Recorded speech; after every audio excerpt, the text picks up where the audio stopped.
Hello everyone, welcome to Samarth class. Friends, इस video में discuss करेंगे यूपी टेट 2011 के सीडीपी के क्वेश्चन को जो क्लास 6 to 8 में पूछे गए थे। तो चलिए स्टार्ट करते हैं। फर्स्ट क्वेश्चन है, बुनियादी स्तर पर मातृभाषा में शिक्षा देना बेहतर है क्योंकि यह ऑप्शन ए है बच्चों में आत्मविश्वास का विकास करेगा, ऑप्शन बी है अधिगम को सरल बनाएगा, ऑप्शन सी है बौद्धिक विकास में सहायता करेगा और ऑप्शन डी है प्राकृतिक वातावरण में बच्चों को सीखने में सहायता करेगा। तो यहाँ पे ऑप्शन डी आपका करेक्ट आंसर होता है, प्राकृतिक वातावरण में बच्चों को सीखने में सहायता करेगा। अगर मातृभाषा में शिक्षा दी जाए तो वो आसपास के वातावरण में बहुत ही जल्दी से सीख जाते हैं। ऑप्शन डी आपका करेक्ट आंसर है।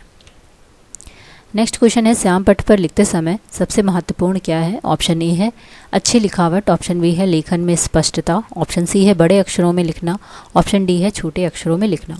तो यहाँ पे ऑप्शन बी आपका करेक्ट आंसर है, लेखन में स्पष्टता। अगर जो लिखा जा रहा है वो स्पष्ट अक्षरों से लिखा जा रहा है तो वो चीज़ें पढ़ने की में भी आसानी से बच्चे पढ़ लेंगे और उस चीज़ को कॉपी में नोट डाउन भी कर लेंगे। तो ऑप्शन बी आपका करेक्ट आंसर है। नेक्स्ट क्वेश्चन है, आपकी कक्षा में एक छात्र देर से आता है तो आप क्या करेंगे? ऑप्शन ए है उसके अभिभावकों को सूचित करेंगे, ऑप्शन बी है उसे दंड देंगे, ऑप्शन सी है कारण जानने की चेष्टा करेंगे और ऑप्शन डी है उस पर कोई ध्यान नहीं देंगे। तो अगर कोई बच्चा देर से आ रहा है तो आपको उसके पीछे का रीज़न जानना चाहिए कि वो क्यों देर से आ रहा है। तो यहाँ पे ऑप्शन सी आपका करेक्ट आंसर हो जाता है, कारण जानने की चेष्टा करेंगे। और उसके बाद अगर आप रीज़न जान जाएंगे तो उसकी प्रॉब्लम को भी शॉर्ट आउट कर पाएंगे। नेक्स्ट क्वेश्चन है, विद्यालय में विद्यार्थियों को कैसे अभिप्रेरित करना उचित है? ऑप्शन ए है चुने गए अध्ययन द्वारा, ऑप्शन बी है प्रासंगिक अध्ययन द्वारा, ऑप्शन सी है गहन अध्ययन द्वारा और ऑप्शन डी है स्वसर अधिगम द्वारा। तो यहाँ पे ऑप्शन डी आपका करेक्ट आंसर है, स्वसर अधिगम द्वारा, जिसका अर्थ होता है प्रवचन, अनुवाद, पठन। स्वसर अधिगम द्वारा विद्यार्थियों को प्रेरित किया जा सकता है और ये एक उचित और महत्वपूर्ण पहलू है। नेक्स्ट क्वेश्चन है, शिक्षा का उद्देश्य होना चाहिए। ऑप्शन ए है विद्यार्थियों में व्यावसायिक कुशलता का विकास करना, ऑप्शन बी है विद्यार्थियों में सामाजिक जागरूकता का विकास करना, ऑप्शन सी है विद्यार्थियों को परीक्षा के लिए तैयार करना और ऑप्शन डी है व्यवहारिक जीवन के लिए विद्यार्थियों को तैयार करना। तो यहाँ पे शिक्षा का जो उद्देश्य है वो व्यवहारिक जीवन के लिए विद्यार्थियों को तैयार करना है। ऑप्शन डी आपका करेक्ट आंसर है, क्योंकि जो शिक्षा का मूल्य उद्देश्य है वो जीवन जीने की कला को सिखाना है, जिससे कि वो व्यवहारिक जीवन में एक अच्छा नागरिक बन सके। नेक्स्ट क्वेश्चन है, विद्यार्थी में अवांछित व्यवहार को किंचित परिवर्तन में सबसे प्रभावी पद्धति है। ऑप्शन ए है विद्यार्थियों को दंड देना, ऑप्शन बी है अभिभावकों को ध्यान में इसे लाना, ऑप्शन सी है अवांछित व्यवहार के कारणों को ढूंढना तथा उपचार का प्रबंध करना और ऑप्शन डी है इसकी उपेक्षा करना। तो यहाँ पे ऑप्शन सी आपका करेक्ट आंसर है, अवांछित व्यवहार के कारणों को ढूंढना और उपचार का प्रबंधन करना। जब पीछे का रीज़न पता होगा तो उसकी प्रॉब्लम को हम शॉर्ट आउट कर पाएंगे और पता चल पाएगा कि वो ऐसे बिहेवियर क्यों कर रहा है। तो ऑप्शन सी आपका करेक्ट आंसर है। नेक्स्ट क्वेश्चन है, आपको शिक्षक दिवस पर कुछ विद्यार्थियों ने एक बधाई पत्र भेजा है, आप क्या करेंगे? तो ऑप्शन ए है कुछ नहीं करेंगे, ऑप्शन बी है उन्हें धन्यवाद देंगे, ऑप्शन सी है उन्हें पैसों की बर्बादी नहीं करने के लिए बोलेंगे और ऑप्शन डी है उन्हें बदले में शुभकामनाएं देंगे। तो यहाँ पे अगर कोई स्टूडेंट टीचर को कोई प्रेजेंट देता है, कोई बधाई पत्र भेजता है तो आप उसे धन्यवाद देंगे। ऑप्शन बी आपका करेक्ट आंसर है। ये एक औपचारिक ग्रुप होगा। नेक्स्ट क्वेश्चन है, जब एक विद्यार्थी असफल होता है तो समझा जाता है कि ऑप्शन है पद्धति असफल है, ऑप्शन बी है शिक्षक असफल है, ऑप्शन सी है पाठ्यपुस्तकें असफल है और ऑप्शन डी है या एक व्यक्तित्व असफलता है। तो यहाँ पे कोई अगर विद्यार्थी असफल होता है तो समझा जाता है कि शिक्षा का सफल है, क्योंकि जो टीचिंग होती है वो चाइल्ड सेंटर होती है। तो ऐसे में बच्चों का पूरा ध्यान रख के ही सारी टीचिंग करनी है और अगर वहाँ पे कुछ प्रॉब्लम आ रही है इसी वजह से बच्चा सफल नहीं हो पा रहा है। तो ऑप्शन बी आपका करेक्ट आंसर है। नेक्स्ट क्वेश्चन है, किसी विद्यार्थी की सबसे महत्वपूर्ण विशेषता है। ऑप्शन ए है उत्तरदायित्व की अनुभूति, ऑप्शन बी है ईमानदारी, ऑप्शन सी है सहभागिता और ऑप्शन डी है आज्ञाकारिता। तो एक किसी भी विद्यार्थी की जो महत्वपूर्ण विशेषता होनी चाहिए वो है सहभागिता। ऑप्शन सी आपका करेक्ट आंसर है। किसी भी विद्यार्थी की सबसे महत्वपूर्ण विशेषता उसकी सहभागी होना है, साथ ही यही उसकी सबसे महत्वपूर्ण विशेषता भी होती है। नेक्स्ट क्वेश्चन है, आप किसी कक्षा में पाठ पढ़ाते हैं और एक विद्यार्थी विषय से असंबद्ध एक प्रश्न पूछता है और आप क्या करेंगे? तो ऑप्शन दिए हुए हैं। ऑप्शन ए है उसे असंबद्ध प्रश्न पूछने की अनुमति देंगे, ऑप्शन बी है उसे असंबद्ध प्रश्न पूछने की अनुमति नहीं देंगे। ऑप्शन सी उसे गैर अनुशासित समझकर दंडित करेंगे। और ऑप्शन डी है कक्षा के बाद प्रश्न का उत्तर देंगे। तो यहाँ पे आपका जो करेक्ट आंसर है वो है ऑप्शन डी, कक्षा के बाद प्रश्नों का उत्तर देंगे। क्योंकि कक्ष में शिक्षण प्रक्रिया के दौरान विषय वस्तु से असंबद्ध प्रश्न पूछने पर अध्यापक द्वारा कक्षा के बाद प्रश्न का उत्तर देना सर्वाधिक उचित होता है। कक्ष में शिक्षण प्रक्रिया में किसी भी प्रक्रिया में अवरोध ना आए और टीचिंग लर्निंग प्रोसेस चलती रहे, ऐसे में डिसिप्लिन को भी मेंटेन करना है। तो हम क्या करेंगे, अपना जो भी टॉपिक पढ़ा रहे हैं उसको पढ़ाते जाएंगे और जो भी बच्चे ने क्वेश्चन किया उसका आंसर हम बाद में देंगे। इस चीज़ को हम उसको बताएंगे भी कि ये चीज़ को पढ़ने के बाद लास्ट में मैं आंसर करूँगी। तो ऑप्शन डी आपका करेक्ट आंसर है। नेक्स्ट क्वेश्चन है, एक प्रासामान्य 12 वर्ष के बच्चे में सबसे अधिक होना संभव है। ऑप्शन ए है कुल परेख समन्वय में कठिनाई। ऑप्शन बी है वयस्कों को खुश करने के बारे में दुष्यंता की अनुभूति। ऑप्शन सी है अब और यहाँ में उसकी रुचियों में सीमित करना। ऑप्शन डी है समकक्षी के अनुमोदन के लिए बेचैनी। तो यहाँ पे ऑप्शन डी आपका करेक्ट आंसर है, समकक्षी के अनुमोदन के लिए बेचैनी। समकक्षी के अनुमोदन के लिए बेचैनी पूर्व किशोरावस्था 9 से 12 वर्ष का प्रमुख लक्षण होता है। इस अवस्था में बालक औपचारिक शिक्षा द्वारा समाज और संस्कृति के कुछ सरल और प्रारंभिक कौशलों को सीखता है, जैसे संबंध, निगमता, तर्क करने की योग्यता, आत्म अनुशासन तथा सामाजिक अनुमोदन के नियमों आदि का अधिगम करता है। नेक्स्ट क्वेश्चन है, विद्यालय से विद्यार्थियों को भाग जाने का कारण है। ऑप्शन है कक्षा शिक्षण में रुचि का अभाव। ऑप्शन बी है विद्यार्थियों में अध्ययन में रुचि का अभाव। ऑप्शन सी है विद्यार्थियों को दंड नहीं देना। और ऑप्शन डी है समस्या के प्रति शिक्षकों की निर्दय अभिवृत्ति। तो यहाँ पे ऑप्शन डी आपका करेक्ट आंसर है, समस्या के प्रति शिक्षकों की निर्दय अभिवृत्ति। विद्यार्थी द्वारा विद्यालय से भाग जाने की प्रवृत्ति मुख्य कारण निम्न हो सकते हैं, जैसे छात्रों की समस्याओं के प्रति शिक्षकों की असंवेदनशील रवैया, या विद्यालय में वातावरण का अप्रजातांत्रिक स्वरूप, या फिर छात्रों में सुरक्षा की भावना का अभाव और शिक्षण कार्य का सुचारू रूप से ना चलना। तो अगर ये सारे रीज़न हैं तो जो स्टूडेंट होते हैं वो स्कूल या तो नहीं जाते हैं या फिर स्कूल छोड़कर आने का प्रयास करते हैं। नेक्स्ट क्वेश्चन है, विद्यार्थियों में श्रम की स्फूर्ति का विकास करने के लिए ऑप्शन है शिक्षक अपने ही श्रम में प्रवृत्ति दिखाएगा। ऑप्शन बी है शिक्षक श्रम के महत्व पर व्याख्यान करेगा। ऑप्शन सी है समय समय पर विद्यार्थियों को श्रम करने का अवसर देना पड़ेगा। या ऑप्शन डी विद्यार्थियों को श्रम करने वाले लोगों का उदाहरण देना पड़ेगा। तो यहाँ पे ऑप्शन सी आपका करेक्ट आंसर है, समय समय पर विद्यार्थियों को श्रम करने का अवसर देना पड़ेगा। छात्रों को समय समय पर श्रम का अवसर देंगे तो श्रम स्फूर्ति का विकास होगा, और इसी वजह से एनएसएस और एनसीसी खेलकूद जैसे कार्यक्रम स्कूल विद्यालयों में चलाए जाते हैं और उनके कैरिकुलम में रखे गए हैं। तो ऑप्शन सी आपका करेक्ट आंसर है।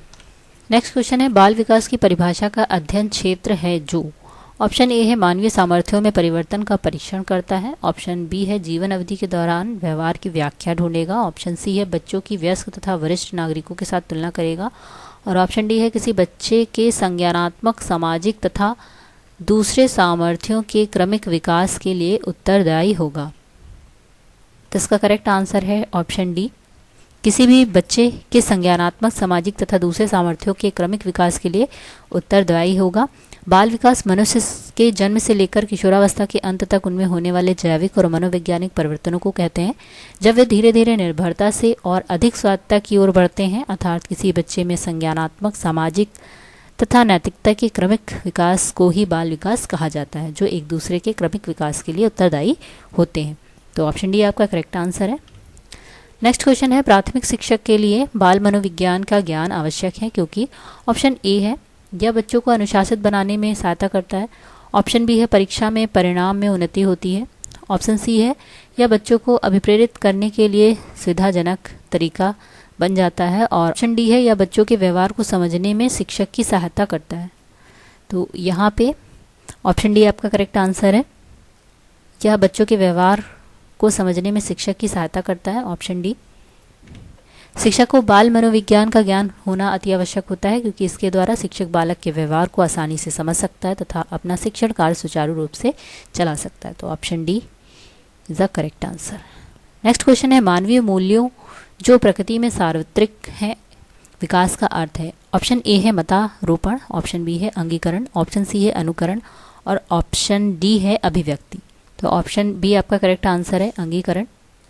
यहाँ पे राधा कुमुद मुखर्जी ने लिखा है कि मृत्यु समाज द्वारा मान्यता प्राप्त इच्छाएं एवं लक्ष्य हैं जिनका अंतरीकरण सीखना या समाजीकरण की प्रक्रिया के माध्यम से होता है, जो बाद में व्यक्तिनिष्ठ मान या अभिलाषाएं बन जाती हैं, अर्थात मानवीय मूल्यों का पीढ़ी दर पीढ़ी अंगीकरण होता है।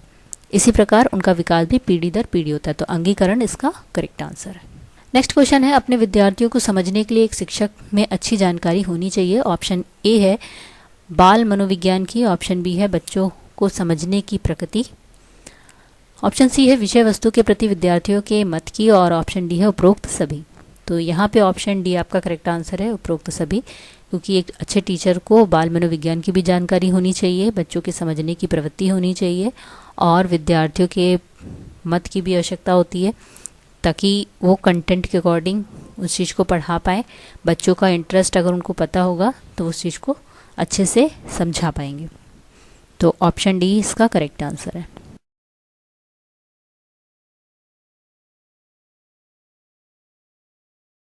नेक्स्ट क्वेश्चन है, निम्न में से किस स्तर में बच्चे अपने समकक्षी वर्ग के सक्रिय सदस्य बनते हैं? ऑप्शन ए है किशोरावस्था, ऑप्शन बी है वयस्कावस्था और ऑप्शन सी है प्राक बाल्यावस्था और लास्ट ऑप्शन दिया है बाल्यावस्था। तो यहाँ पे ऑप्शन ए आपका करेक्ट आंसर है, किशोरावस्था। यहाँ पे किशोरावस्था में बच्चे अपने समकक्षी वर्ग के साथ सक्रिय सदस्य बनते हैं, जो कि 9 से 12 वर्ष की उम्र होती है। तो इसका आंसर है किशोरावस्था, या इसको पूर्व किशोरावस्था एज भी कहते हैं। नेक्स्ट क्वेश्चन है, मनोचित्रण का संदर्भ है। ऑप्शन ए है अर्थग्राह्यता को बढ़ाने की एक तकनीक, ऑप्शन बी है जोखिम भरे कार्य के लिए कर्म योजना, ऑप्शन सी है मन का चित्र खींचना और ऑप्शन डी है मन के प्राकार्य का अन्वेषण करना। तो मनोचित्रण का जो संदर्भ है वो मन के प्राकार्य का अन्वेषण है, ऑप्शन डी आपका करेक्ट आंसर है।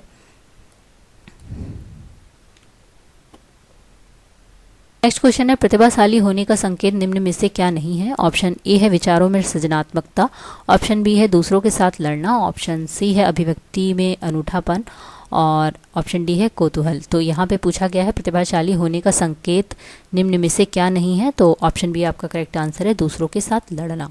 ये प्रतिभाशाली होने का कोई भी संकेत नहीं है। प्रतिभाशाली होने का संकेत कुछ इस टाइप से दिए हैं, जैसे उच्च बुद्धि लब्धि होगी 130 से ऊपर, विचारों में सृजनात्मकता होगी, उत्सुकता होगी, अभिव्यक्ति में अनूठापन होगा। तो यहाँ पे ये चीज़ें संकेत करती हैं और लड़ना झगड़ना प्रतिभाशाली बच्चे का कोई भी गुण नहीं है। नेक्स्ट क्वेश्चन है, बालिका शिक्षा को महत्व देना उचित है क्योंकि ऑप्शन ए है बालिकाएं बालकों से अधिक बुद्धिमती होती हैं, ऑप्शन बी है बालिकाएं बालकों से अल्पसंख्यक होती हैं, ऑप्शन सी है अतीत में बालिकाओं को बुरी तरह से विभेदित किया जाता है और ऑप्शन डी है किसी भी सामाजिक परिवर्तन के नेतृत्व में केवल बालिकाएं ही समर्थ होती हैं। तो यहाँ पे ऑप्शन डी आपका करेक्ट आंसर है, किसी भी सामाजिक परिवर्तन के नेतृत्व में केवल बालिकाएं ही समर्थ होती हैं। Option D is the correct answer. किसी भी सामाजिक परिवर्तन के नेतृत्व में बालिकाओं की बहुत ही महत्वपूर्ण भूमिका होती है, इसलिए बालिका शिक्षा को महत्व देना बहुत ही ज़्यादा इम्पॉर्टेंट है और इसके साथ साथ लैंगिक भेदभावों में भी कमी आती है। तो ऑप्शन डी आपका करेक्ट आंसर है। नेक्स्ट क्वेश्चन है, समन्वित शिक्षा की सफलता निर्भर करती है। ऑप्शन ए है समुदाय के समर्थन पर, ऑप्शन बी है पाठ्य पुस्तकों की उत्कृष्टता पर, ऑप्शन सी है शिक्षण अधिगम वस्तु की गुणवत्ता पर, ऑप्शन डी है शिक्षकों में अभिवृत्तिगत परिवर्तन पर। तो यहाँ पे ऑप्शन बी आपका करेक्ट आंसर है, पाठ्य पुस्तकों की उत्कृष्टता पर। ये समन्वित शिक्षा की सफलता पर निर्भर करती है। नेक्स्ट क्वेश्चन है, अधिगम से संबंधित किसी विद्यार्थी की समस्याओं का सबसे अच्छा उपचार है। ऑप्शन ए है कठोर परिश्रम का सुझाव, ऑप्शन बी है ग्रंथालय में निरीक्षित अध्ययन और ऑप्शन सी है निजी शिक्षण का सुझाव, ऑप्शन डी है निदानात्मक शिक्षण।